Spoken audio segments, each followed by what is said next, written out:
So are you thinking of buying the BYD Sealion 7? You might want to think again. So now don't get me wrong, I actually own this car and I actually like this car, but that doesn't actually mean it's for everyone. This isn't your typical, here's why this car is so awesome video. So today I'm kind of turning the tables around. So let me tell you why you probably shouldn't buy the Sealion 7 unless you really know what you're signing up for. Because when you know what to expect, that's when you make the best decisions. So let's dive in. Let's start with the big one. So if you're somebody who enjoys the art of driving, the perfect apex, precise steering, and connection to the road, and all those kind of marketing terms that you see on brochures, then I think the Sealion 7 is going to disappoint you. So I've actually owned Holdens, Beamers, Hondas, and even a Porsche, fortunately. I've driven cars that so-called talk to you through the steering wheel. Cars that, challenge you on every turn. This is really not quite it. The Sealion 7 feels like it's saying, relax, why you drive so fast?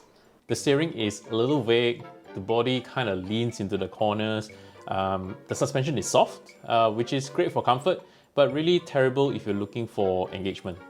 It feels closer to what I would say a plush family MPV than a performance SUV. Next, let's have a conversation about the made in China mindset. If you still believe all Chinese products are cheaply and badly made or even knockoffs, I hate to break it to you, but in 2025, that's changed massively. Yes, I was quite skeptical too. I thought Chinese EV surely is going to fall apart in 1 year, or the quality, things will break apart, or maybe the seams are not great. But the truth of it is, the industry has truly evolved. BYD isn't just any Chinese company anymore. They're one of the world's biggest EV manufacturers. They even make their own batteries and chips and even supply parts to other brands. Just in case you're wondering which brand, yeah, hint hint, the one with the letter T. That being said, there's still a lot of variants. So some Chinese brands do actually cut corners and it's not quite up to scratch.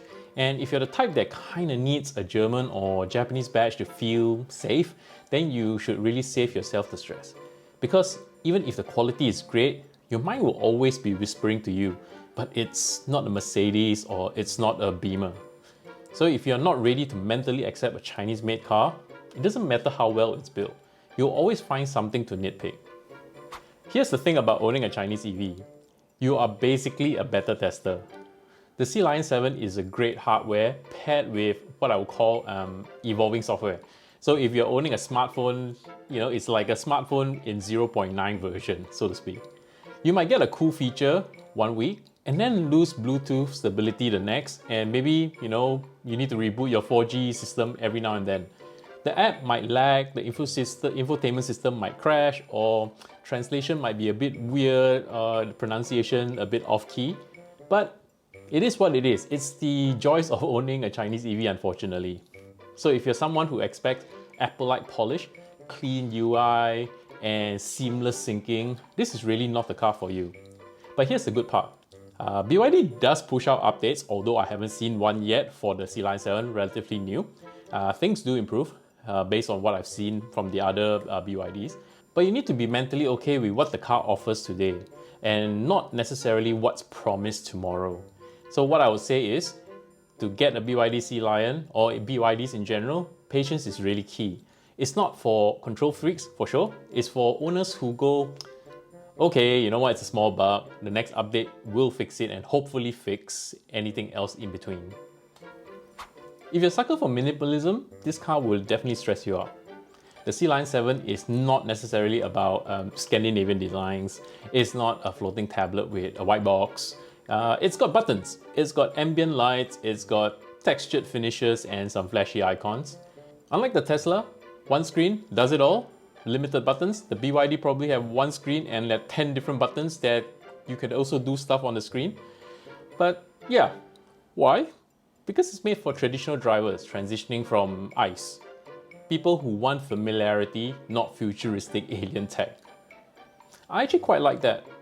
I like having, proper buttons I can press a start-stop button on and not like tap 5 different menus just to adjust a fan. But for minimalists, you feel it's too loud, too busy, and too normal, I'd say. So if you're dreaming of the Zen interiors, I suggest you go check out the D-Pulse, the Xpeng, or, you know, the godfather of minimalism, Teslas. And let's be honest, BYD is not a status brand. Even though the Sealion is one of their more premium models, you're not going to get admiring stares in the valet queue. You're not going to get, hey, what car is that? I don't believe BYD wants to be a luxury brand. That's why they actually made the Denza line and the Yang Wang line for people chasing that premium lifestyle. So if you're buying a car to flash a badge, this really ain't it. While I'm being brutally honest, to be fair, unpopular opinion, Tesla isn't quite prestige either.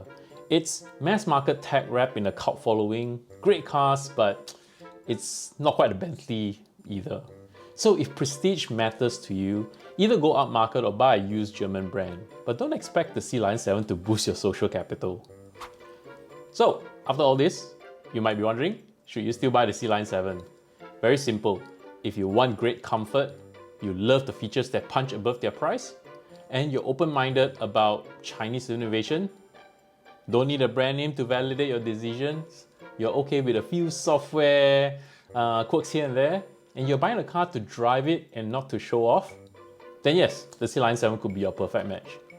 It's by no means a sports car, it's not a luxury statement, it's a smart, comfortable, family-friendly EV that happens to be made by a company that's quietly dominating the EV space. It's for people who value function over flex. So would you still buy the Sealion 7? Let me know in the comments what's your deal breaker when, shopping for an EV.